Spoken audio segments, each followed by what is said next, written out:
नमस्कार दोस्तों, आज दास्तान सीरीज़ का ये 22वां एपिसोड आपके समक्ष मैं रिवर फ्रंट पार्क लखनऊ से प्रस्तुत कर रहा हूँ। विगत में आपका जो सपोर्ट मिला, जो प्यार मिला, उसका मैं आभार व्यक्त करता हूँ और बहुत बहुत धन्यवाद देता हूँ। जिस प्रकार से आप वीडियोस को लाइक कर रहे हैं, सब्सक्राइब कर रहे हैं, मुझे आशा है कि आगे भी यह सिलसिला जारी रहेगा। यह जो मैं घटना आपके समक्ष आज प्रस्तुत कर रहा हूँ, यह वर्ष लगभग 2007 और 8 की है, जबकि लखनऊ में और कानपुर के बीच में एक ऐसी घटना हुई जिसमें कि 7 किलोग्राम सोना जो है लूटा गया था। मैं STF में था, मेरे को इस कार्य में लगाया गया।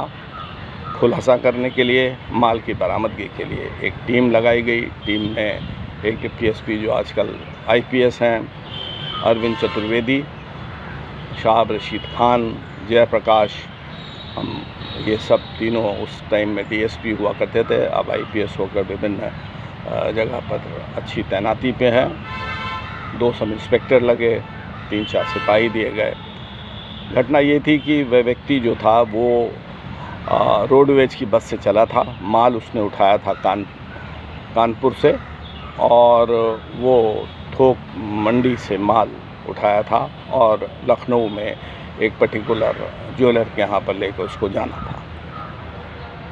उन्नाव और अजगैन के बीच में जो बस को रोका गया, 3 बदमाशों के द्वारा उसको उतारा गया, उसके साथ मारपीट की गई और उसका बैग ले लिया गया और उसे भगा दिया गया। उसने आके इन्फॉर्मेशन दी, STF को इन्वॉल्व किया गया। हम लोग लगे, पहला शक तो उसी पे गया कि भाई उसको ज़्यादा मारे पीटा भी नहीं गया और 7 किलोग्राम सोना, जो आप समझ सकते हैं कि कोई छोटी मोटी चीज़ नहीं थी, उसको जो है छीना गया था।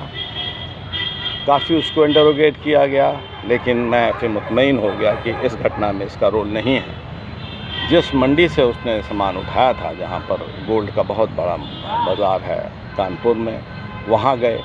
वहाँ पर जो है सारी चीज़ों को खंगाला गया, सब कुछ देखा गया। वहाँ तमाम CCTV थे, उन CCTV का परीक्षण किया गया और कुल मिला के मैं आपको बताना चाहूँगा इन शॉर्ट कि बहुत मेहनत की गई, लेकिन कोई भी रिज़ल्ट नहीं आया। अल्टीमेटली एक CCTV में जो है जो 2 व्यक्ति ऐसे संदिग्ध दिखाई पड़े, जो कि जब वो माल ले रहा था तो उसके पीछे खड़े थे, और बाद में वो जिस स्कूटर पे बैठे, वो स्कूटर था अजीबोगरीब टाइप का, उस स्कूटर पे जो नंबर था वो एक ट्रैक्टर का नंबर निकला, तो वहाँ से भी मामला समाप्त हो गया। लेकिन जिस प्रकार से वो वहाँ पर थे और उसके जाने के बाद वो पैदल जब बस अड्डे की ओर जा रहा था, तो उसके जाने के बाद ही वो उसके पीछे चले थे, तो बिल्कुल ऐसा लगा कि ये कहीं ना कहीं या तो इन्होंने इन्फॉर्मेशन दी है या घटना को अंजाम दिया है। उसमें एक का जो था क्रिमिनल, वो उसकी फ़ोटो बड़ी क्लियर थी, उसको और हमने एनलार्ज कराया, स्पष्ट कराया, और इस बीच में ताबड़तोड़ दबिशें दी गई, कई हिस्ट्री शीटर्स उठाए गए और अल्टीमेटली जो है एक हिस्ट्री शीटर ने उसकी पहचान करी कि साहब ये जो है फला व्यक्ति है।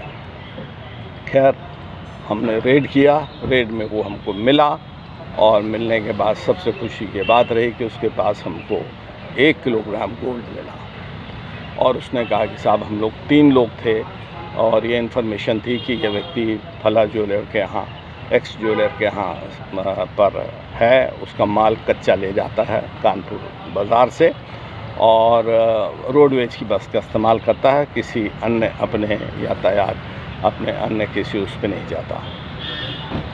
इस प्रकार जो है उससे काफ़ी पूछताछ की गई, गहराई से पूछताछ की गई। उसने कहा कि साहब जो है वो 2 ऐसे लोग थे जो कि इस समय वो नेपाल बॉर्डर पार कर चुके हैं और 6 किलोग्राम सोना उनको गया। बात हमको क्लियर नहीं हुई कि जब 3 लोगों ने मिलकर घटना को अंजाम दिया तो एक इसको दिया और 6 वो ले गए। इसके बारे में भी काफ़ी पूछताछ के बाद कोई स्पष्ट जवाब नहीं दे पाया। खैर, उसने उनकी आइडेंटिटी बताई।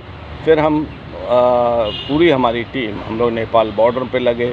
वहाँ पर नियमों का पालन करते हुए अंदर तक गए। वहाँ भी पूछताछ की, देखा भाला, कुछ नहीं निकला।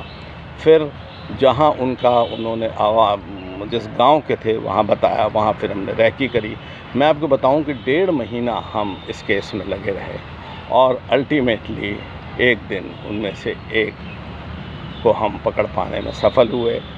उसको गहराई से उसकी पूछताछ हुई। उसने उसका नाम बता दिया जो साथ में था, और फिर हमने माल की बात करी। माल उन्होंने जहाँ डिस्पोज ऑफ किया था, लकीली वो माल वैसे का वैसे ही रखा था, अभी उसको मेल्ट नहीं किया गया था, क्योंकि कुछ इस तरीके से जो सुनार होते हैं जो कि चोरी का माल खरीदते हैं, वह माल पाते ही उसको मेल्ट करके उसका शेप बदल देते हैं। वह माल जो था वह एज इट इज़ था।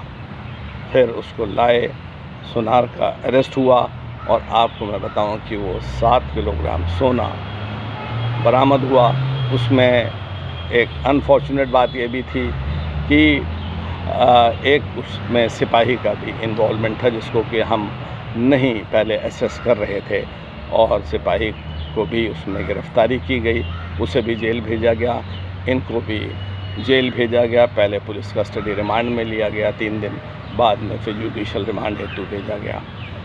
तो मैं ये आपको कहना चाहता हूँ कि इसमें जो ऐसी जितनी भी घटनाएं हैं, सब में पूर्णतः नियमों का पालन किया गया, और जो भी मानवाधिकार के नियम हैं उन सब का पालन किया गया, और अल्टीमेटली हमें सक्सेस मिली। उस सक्सेस का जो एप्रिसिएशन था वो गवर्नमेंट से मिला, हमारे सीनियर ऑफिसर्स से मिला, प्रशस्ति पत्र मिला, और वो उन लोगों को जो है गवाही हम लोग निरंतर देते रहे। बात पुरानी हुई और अल्टीमेटली हम उन सबको हमने सज़ा कराई।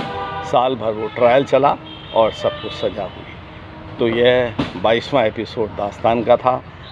मैं आपको बहुत धन्यवाद देना चाहता हूं कि आप बहुत इंटरेस्ट लेके सुन रहे हैं, और जल्दी ही फिर 23वां एपिसोड आपके समक्ष प्रस्तुत करूंगा।